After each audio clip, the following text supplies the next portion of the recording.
శ్రీకృష్ణాయ పరమాత్మనే నమః.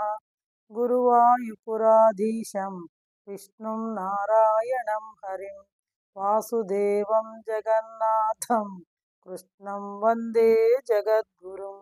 శ్రీకృష్ణం వందే జగద్గురుం. హలో అండి. మనం ఇంతకు ముందర వీడియోలో నారాయణీయం గ్రంథ మహిమను గురించి చెప్పుకున్నాం. అయితే ఈ నారాయణీయం గ్రంథాన్ని ఈ నారాయణ భట్టతిరి అనేటువంటి మహాభక్తుడు రచించాడని చెప్పి, ఆయన అంటే తన మనోవేదాన్ని భగవంతుడికి తెలియజేసినటువంటి గ్రంథమే శ్రీమన్నారాయణీయం అని. అది ఏ క్షేత్రంలో రచించాడు అంటే గురువాయూర్ క్షేత్రంలో రచించాడని చెప్పి, ఆ శ్రీకృష్ణ పరమాత్మకి శ్రీ మహావిష్ణువుకి ఆయన ఆ గ్రంథాన్ని కూడా అంకితం చేశాడని చెప్పి, దీంతో ఆయన తనకు ఉండేటువంటి ఆ వాత రోగాన్ని నయం చేసుకున్నాడని చెప్పి చెప్తున్నాం. ఇప్పుడు మనం అంతటి మహిమాన్వితమైనటువంటి ఆ గురువాయూర్ క్షేత్ర మహిమను గురించి మనం తెలుసుకుందాం. అంటే మనం ఎప్పుడైనా చూడండి, ఏ క్షేత్రానికైనా వెళ్ళినప్పుడు మనం ఏం తెలియకుండా వెళ్తే మనకు అనుభూతి అంత ఉండదు. దాని యొక్క మహిమని, దాని యొక్క ప్రాశస్త్యాన్ని తెలుసుకొని మనం ఆ క్షేత్రాన్ని కనుక సందర్శించినట్లయితే మనకు కూడా ఒక తెలియనటువంటి ఒక అనుభూతి, ఒక ఆధ్యాత్మిక ఆనందం, ఇవన్నీ కూడా కలుగుతాయన్నమాట. కాబట్టి ఇప్పుడు నేను ఆ గురువాయూర్ క్షేత్ర మహిమని, దాని ప్రాశస్త్యాన్ని ఏదో నాకు తెలిసినంత వరకు మీకు తెలియజేస్తానండి. ఈ గురువాయూర్ క్షేత్రము అనేటువంటిది, ఈ క్షేత్ర ప్రసక్తి మనకు దేంట్లో కనపడుతుందంటే భాగవత గ్రంథంలో చతుర్థ స్కందంలో కనపడుతుందండి. ఈ గురువాయూర్ క్షేత్ర మహిమ, దానికి సంబంధించినటువంటి ఈ ప్రసక్తి అంతా కూడా మనకు దేంట్లో కనపడుతుందంటే భాగవతంలోని చతుర్థ స్కందానికి సంబంధించినటువంటిది అనమాట. అయితే ఇక్కడ ఉండేటువంటి ఈ గురువాయూర్ క్షేత్రం యొక్క స్థల గాథల ప్రకారము ధ్రువ చక్రవర్తి వంశానికి చెందినటువంటి ప్రాచీన బర్హి అనేటువంటి ఆయన పృథు చక్రవర్తి యొక్క కొడుకు అనమాట. ఈ ప్రాచీన బర్హికి మునిమనుములు ఎవరంటే ప్రచేతసులను పుత్రులు అనమాట. ఈ ప్రాచీన బర్హి పుత్రులైనటువంటి ప్రచేతసులు. ఈ ప్రాచీన బర్హి అనేటువంటి ఆయన ఎవరు అంటే పృథు చక్రవర్తి యొక్క మునిమనవుడు అండి. ఇందాక ఏదైనా పొరపాటుగా చెప్పుంటే క్షమించండి. ఈ ప్రాచీన బర్హి అనేటువంటి ఆయన ఎవరు అంటే పృథు చక్రవర్తి యొక్క ముని మనుమడు అనమాట ఈ ప్రాచీన బర్హి. ఈ ప్రాచీన బర్హి పుత్రులైనటువంటి వాళ్ళు ఎవరు అంటే ప్రచేతసులు అనమాట. వాళ్ళు ఎంతమంది అంటే 10 మంది అనమాట. వాళ్ళు అసలు పుట్టుకతోటే బ్రహ్మజ్ఞానం కలిగినటువంటి వాళ్ళు అనమాట. వాళ్ళ 10 మంది కూడా వాళ్ళు ఎప్పుడూ కూడా శ్రీ మహావిష్ణువుని గురించి నిరంతరం చింతిస్తూ ఉండేటువంటి వాళ్ళు అనమాట. ఒకసారి ఆ రుద్ర భగవానుడు అంటే ఆ సాక్షాత్ పరమేశ్వరుడే, శంకరుడే ఈ ప్రచేతసనులకి అంటే ఈ ప్రాచీన బర్హి యొక్క పుత్రులైనటువంటి ఈ ప్రచేతసనులకి దర్శనమిచ్చి వాళ్ళకి శ్రీ విష్ణుతత్వాన్ని అంటే ఆ రుద్రగీతని ఉపదేశించిన చోటు ఏది అంటే ఈ గురువాయూర్ క్షేత్రం అండి. కాబట్టి రుద్రుడు దర్శనమిచ్చినటువంటి అక్కడ ఆ రుద్ర తీర్థం అనేటువంటిది కూడా ఇప్పటికి కూడా ఆ గురువాయూర్ క్షేత్రంలో దివ్యమై ఇప్పటికి కూడా అలరారుతూ ఉందన్నమాట. వాళ్ళు ఆ సరస్సులోనే కూర్చొని ఆ తీర్థం వద్దనే ఈ ప్రచేతసనులు అంటే ప్రాచీన బర్హి యొక్క పుత్రులైనటువంటి ప్రచేతసనులు తపమాచరించి వాళ్ళు ఎవరిని సాక్షాత్కరింపజేసుకున్నారంటే ఆ శ్రీహరిని, ఆ శ్రీ మహావిష్ణువుని సాక్షాత్కరింపజేసుకున్నటువంటి క్షేత్రం ఏది అంటే గురువాయూర్ క్షేత్రం అనమాట. అంటే అంతటి ప్రశస్తి కలిగినటువంటిది. మనం నిన్నటి వీడియోలో కూడా చెప్పుకున్నాం.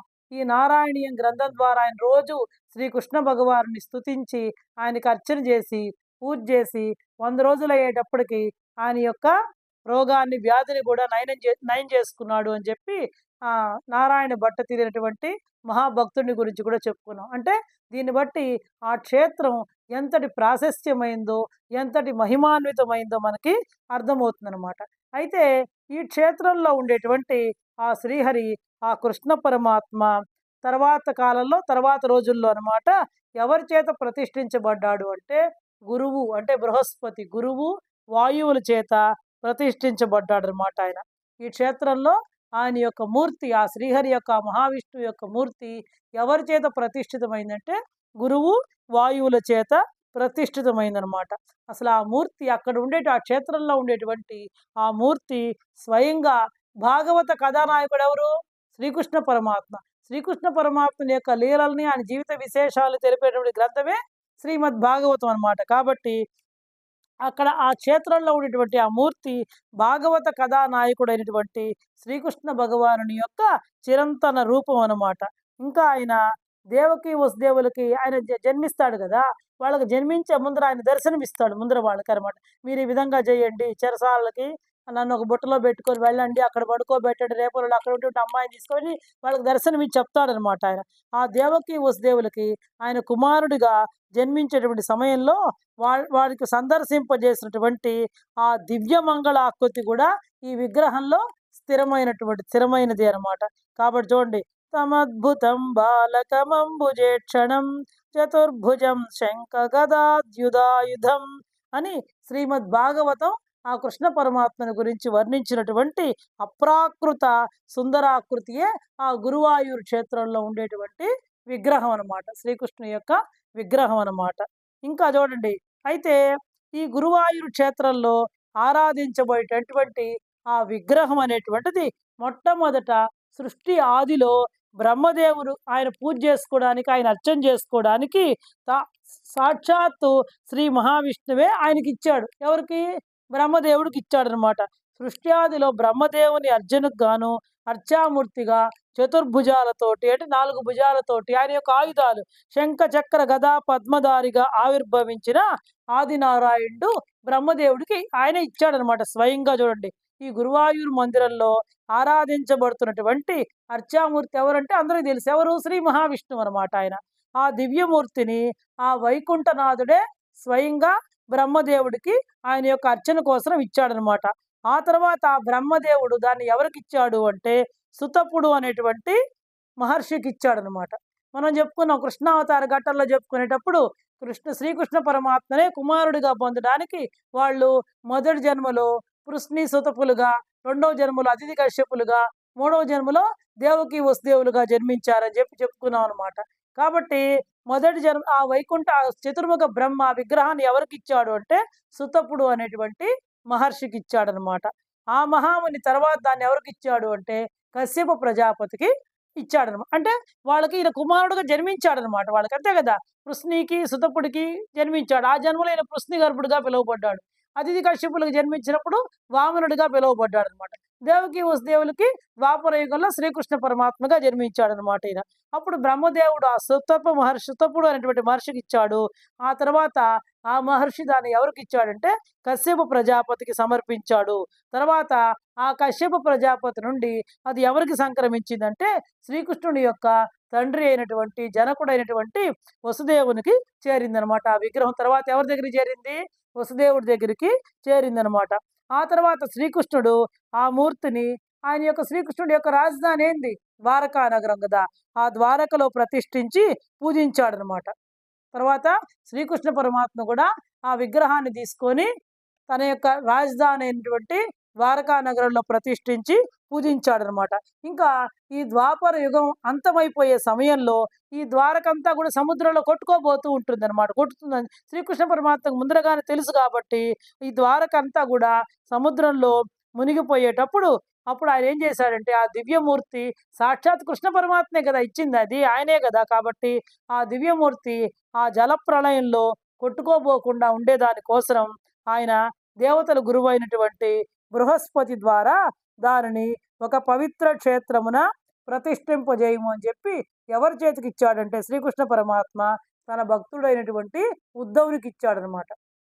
ద్వారక మునిగిపోతుందని చెప్పి కృష్ణ పరమాత్మ తెలుసు కాబట్టి ఆ విగ్రహం ఆ జలప్రళయంలో కొట్టుకొని పోకుండా ఆయన తన భక్తుడైనటువంటి ఉద్ధవునికి ఇచ్చి, నువ్వు దాన్ని తీసుకెళ్ళి దేవతల గురువు అయినటువంటి బృహస్పతికి ఇచ్చి ఆయన ద్వారా ఒక క్షేత్రంలో దాన్ని ప్రతిష్ఠింపజేయి అని చెప్పి ఉద్ధవుడికి ఇస్తాడనమాట.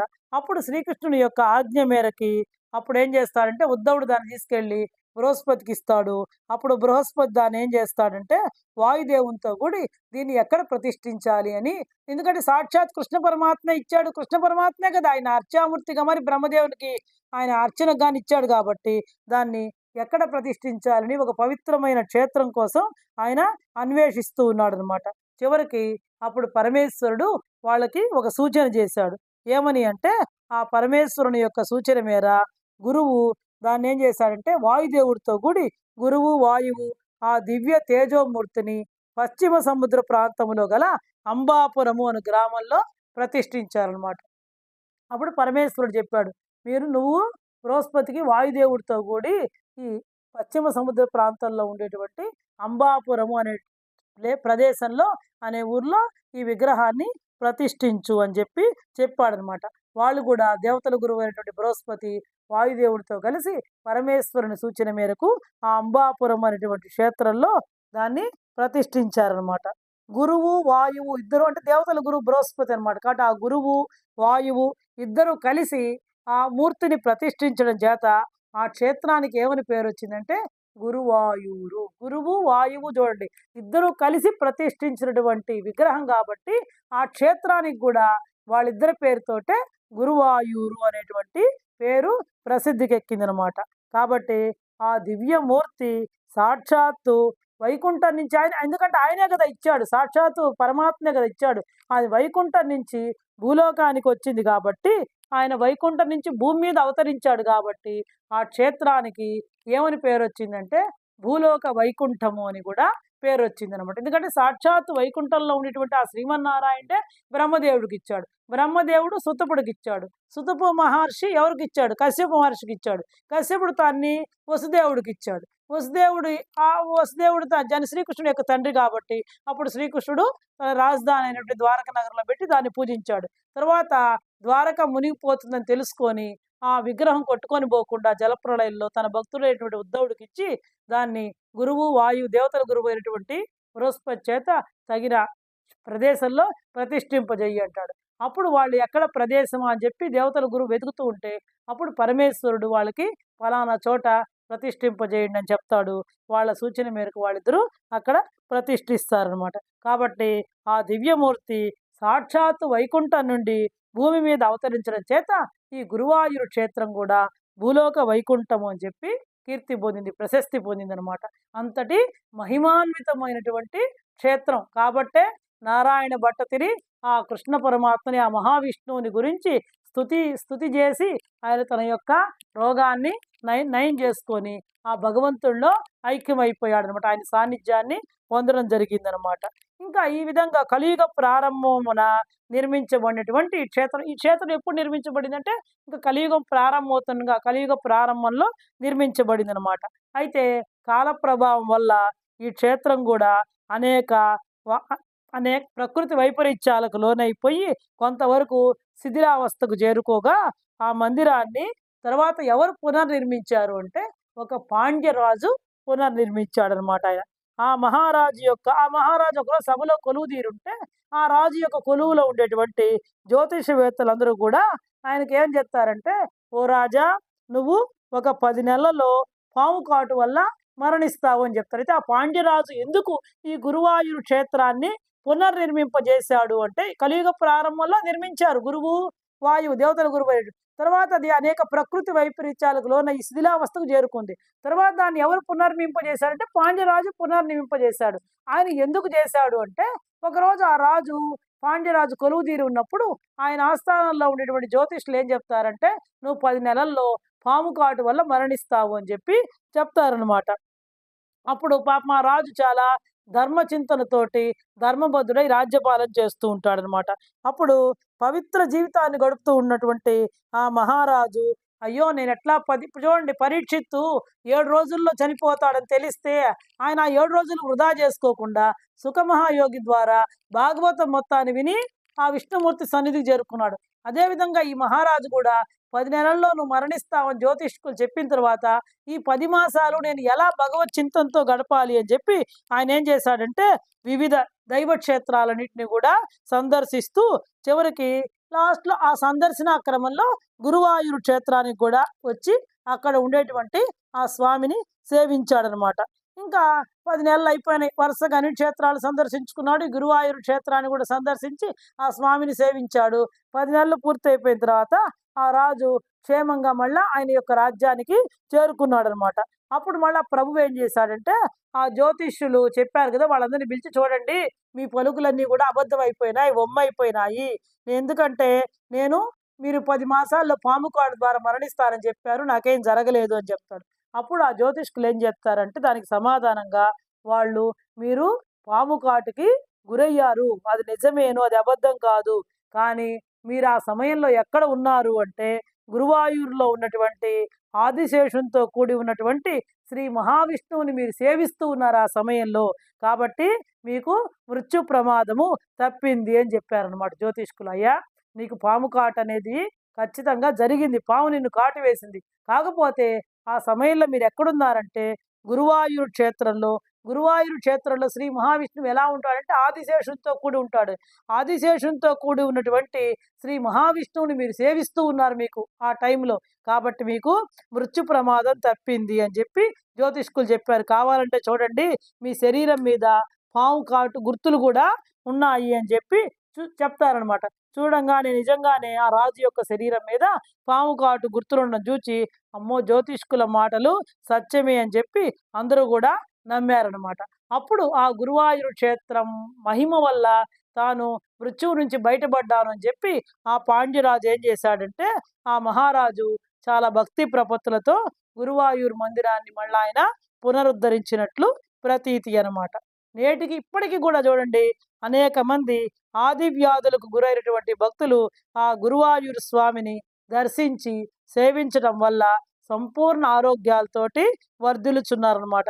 కాబట్టి గురువాయూరు క్షేత్రంలో ఉండేటువంటి ఆ శ్రీ మహావిష్ణువు ఆ స్వామి మహిమలు అట్లాంటివి అనమాట. కాబట్టి ఒకవేళ మనం నిన్నే చెప్పుకున్నాం, గురువాయూరు క్షేత్రాన్ని సందర్శించడానికి శక్తి లేనటువంటి వాళ్ళు ఈ నారాయణీయ గ్రంథాన్ని కూడా పారాయణం చేసినా కూడా వాళ్ళకు కూడా అట్లాంటి సత్ఫలితాలే లభిస్తాయన్నమాట. ఇది కేరళ రాష్ట్రంలో ఉంటుందన్నమాట ఈ గురువాయూరు క్షేత్రం. ఇంతటి మహిమాన్వితమైనటువంటి క్షేత్రం. కాబట్టి ప్రతి ఒక్కళ్ళు కూడా ఇప్పుడు మనం దీని ప్రాశస్త్యాన్ని, దీని పవిత్రతని, నారాయణ భట్టతిని రాసినటువంటి నారాయణీయాన్ని ఇవన్నీ తెలుసుకున్నాం కదా. ఇప్పుడు కనుక మనం ఆ క్షేత్రాన్ని కనుక సందర్శించినట్లయితే మనకు కూడా నారాయణ భట్టతిని ఎక్కడ కూర్చొని ఆయన నారాయణీయ గ్రంథాన్ని రోజుకి ఒక దశకం చొప్పున 100 రోజులు ఎక్కడ కూర్చొని రచించాడు, ఎక్కడ పూర్తి చేశాడు, అక్కడ ఉండేటువంటి శ్రీ మహావిష్ణువు యొక్క గొప్పతనం ఏంది, అర్చామూర్తి ఏ విధంగా ఉంటాడు, ఇవన్నీ కనుక తెలుసుకొని మనం ఆ పరమాత్మను దర్శించినట్లయితే మన మనసులో ఆయన చిరస్థాయిగా ప్రతిష్ఠితమయ్యి మనం కూడా ఎప్పుడు నిరంతరం కూడా, అంటే ప్రతిరోజు అక్కడ ఉండకపోయినా మన ఇంటి దర్శించి వచ్చిన తర్వాత అయినా సరే ఆ మూర్తిని మన మనస్సులో, మన హృదయంలో ప్రతిష్ఠింపజేసుకొని అర్చించినట్లయితే మనం కూడా ఖచ్చితంగా ఆ భగవంతుని యొక్క సాన్నిధ్యాన్ని పొందడంలో ఎట్లాంటి అతిశయోక్తి లేదు. కాబట్టి ఇంతటి మహిమాన్వితమైనటువంటి ఆ గురువాయూరు క్షేత్రాన్ని మనందరం కూడా జీవితంలో ఒక్కసారైనా సరే దర్శించాలని కోరుకుంటూ సెలవు తీసుకుంటున్నానండి. ప్రతి ఒక్కళ్ళు నా వీడియో చూస్తున్నారు కానీ ప్రతి ఒక్కళ్ళు కూడా సబ్స్క్రైబ్ చేసుకోండి, లైక్ చేయండి, మీ ఫ్రెండ్స్కి కూడా షేర్ చేయాల్సిందిగా కోరుకుంటున్నాను.